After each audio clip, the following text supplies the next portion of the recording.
Hey everybody, it's Peter. It's day 25 of SSSVEDA, Vlog Every Day in August, sponsored by Amy Schmidtauer, SavvySexySocial.com website.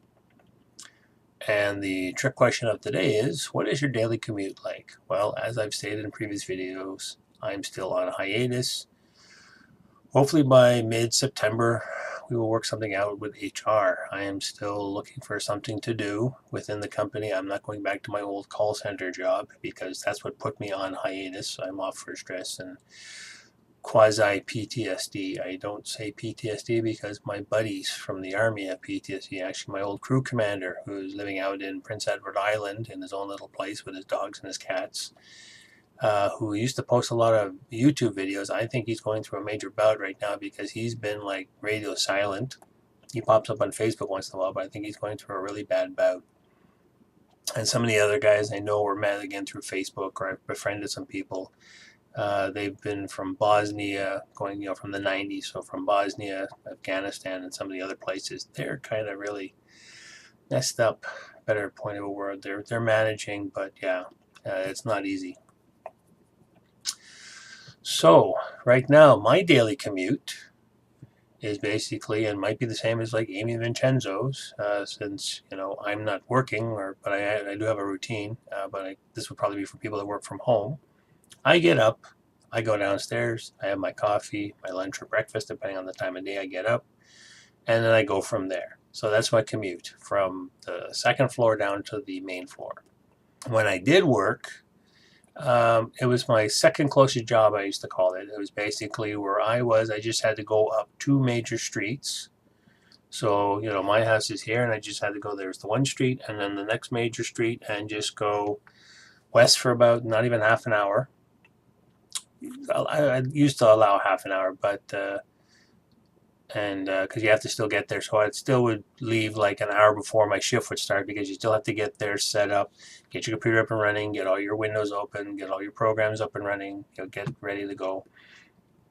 So I would say that if I had a 2:30 shift, I'd leave at like 1:30, get there around 2ish, dragging along coffee.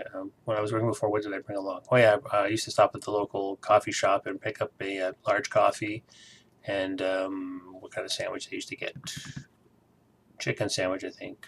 So that was a nice, easy trip. And then to come back to was another half-hour drive home. So that was pretty cool.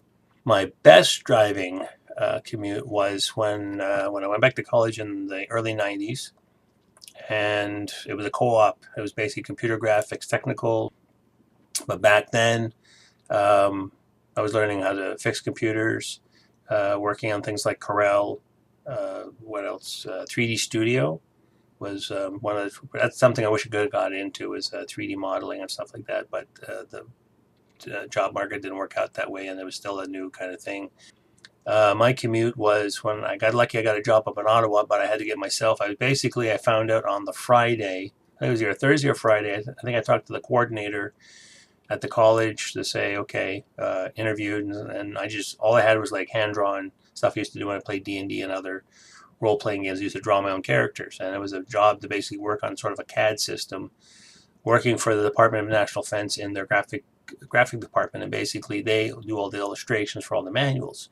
That was a pretty cool place to go work at. I basically got the job by saying, okay, it was like, and I was the only one who made the commitment. It was like a 4-hour drive to go from Toronto up to going along the 401, and then you got to go up. Now they got the 416. That'll take you into Ottawa. But I stayed there for the summer, so I basically had to find my own way, my own place. No help from the job, but I did get the job, and I said, yeah, I'll drive to Ottawa. I'll do it. Basically stayed at the YMCA for about, I think it was a 4-month job, like basically from the summer. So from for the semester, I was up there. So about the first, I'll say month and a half or month or so, stay at the Y. And I think it was like $100 a week. Then I met some other people via a comic book store who were D&D players. And one of the guys said, oh, my one roommate, he's leaving from Hull, which is basically, if you literally go across the Rideau River in Ottawa, you end up on the Quebec side, and there's a little town called Hull. So I got a nice apartment for half the price of what I was paying at the YMCA. The commute was even better because it was basically, once I lived on Hull, even when I was on the YMCA and I had to go through town to get to where the government buildings were, parking was a pain in the ass. I had to always find somewhere where I could park, and parking was crazy. Got to find the apartment in on Hull. That was great. It was basically, I think I didn't even need 20 minutes to get ready for work. I get up, shower, make myself, toast and a sandwich or a coffee or peanut butter, whatever I made, cereal, something, and then just jump in the car, go across the bridge from Holland to Ottawa, go on what was called the River Road or something, or the Riverside Parkway. It was just this little side highway, very small, not like a major highway or freeway like the Americans call it. And parked the car, and I was in there and grabbed another cup of coffee, sign in, swipe my card because it was a security building. So that was kind of cool. So that was like my fastest commute ever. And the job that I'm off of right now, that was the second best commute.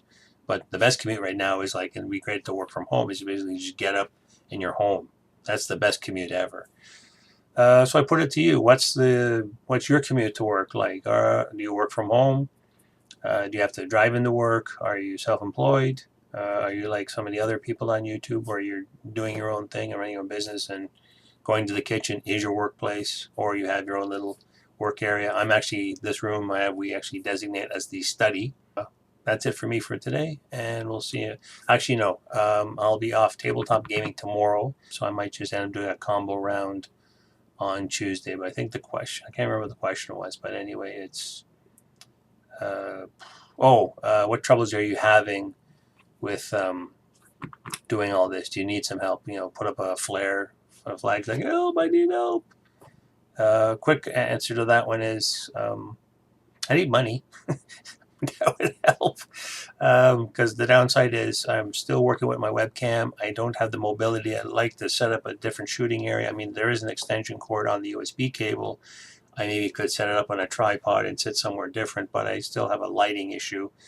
I like shooting at night because even though it's kind of a yellowish tinge to my shooting, I have lighting all the way around. It lights my face properly. If I do it during the daytime, the window's over here and I just get natural light this way, and I mean, it does look better, the lighting, but I have no key lights on here, and short of actually taking a table lamp and shining it there, I have problems with my eyes, and I don't need something glaring away saying, talk to the camera, damn you.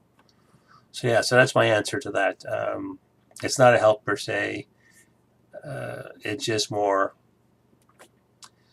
if I had the funding to do things better. If I won the lottery, it would be better. Then I could do whatever the heck I want, set up a proper studio, get proper cameras. I really actually just want to get like a nice $300 camera. Like this is I've mentioned before, this is my old camera, but this only works at 640. I like to have a proper camera, proper lighting, proper setup.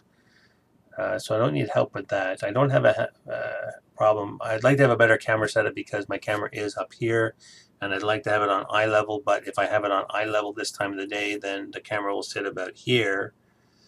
And then what will happen is I got the overhead light. It'll actually bounce off my dome more, and you get this nice sheen going on. And then you get the light in the frame, and I think it kind of ruins it. But I find it would be easier to have the camera because you want to look at the camera, so I have to force myself to look up there. So it's basically I'm working with what I have. I do have a I bought this the other day. This was another jobby. That's funny too. That's a slang word we used to say, like, hey, what's this jobby? And this is the name of a product, J-O-B-Y. And it's one of these Gorilla arms. I had the baby one that I bought before, but then I thought, I can set this up, but I still need to put this, but I need to put it on a box to get the proper height. I actually have an old school tripod from the 70s. That's why I would like to have an independent camera. I have used my phone. The only downside with using the phone is it goes through the battery too much. If you do too much footage, actually I did use it for the Stanley, so it's good. I did get a newer battery finally because my battery in my phone was 3+ years old. I'm trying to remember now, but the battery in the camera is kind of old. What do you call it? But so it was really good for doing the Stanley shoot. And I did use my phone, but before I got the battery changed for Tank Fest, I did that video as well. But I still had the older battery, and I didn't have a backup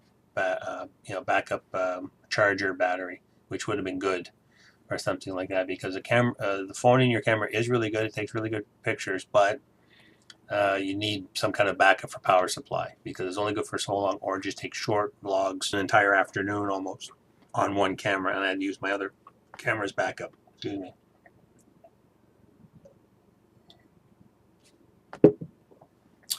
And I said before too, I have no issue talking with the camera, obviously. And I feel I am actually better. That's one good thing about doing the vlogging every day. I've been vlogging every day almost as best as I can, so I'm getting better. And this is using my normal level of talking. Sometimes when I first vlogged, I'm like, "Oh, hi, how you doing?" Or I look like some grumpy old bastard. And but once I get the energy up, that's another thing to work on. But I don't think anybody can help me with that. I need to sort of get used to the fact that, like, it's not a camera, it's a person. But I still find it's better for me to, because I sort of get vibes and energy off of people. If I'm with somebody or people that I'm, compatible with, or, we can bounce stuff off you, then the more true me comes out. I get more whimsical and silly, and my true self actually comes out more when I'm with people. If I'm by myself, it's kind of hard to bring out. I just sort of up the energy a bit, but this is not how I really am with people. I'm actually more silly. I do voices, crack jokes more, that kind of thing. But anyway, so there, we covered both days today, so you don't have to worry about posting tomorrow. Just put it down as another combo for today and tomorrow. And I'll be back on Sunday with the next video, which I can't remember what the question is, but we'll see it then, and we'll see you in that one.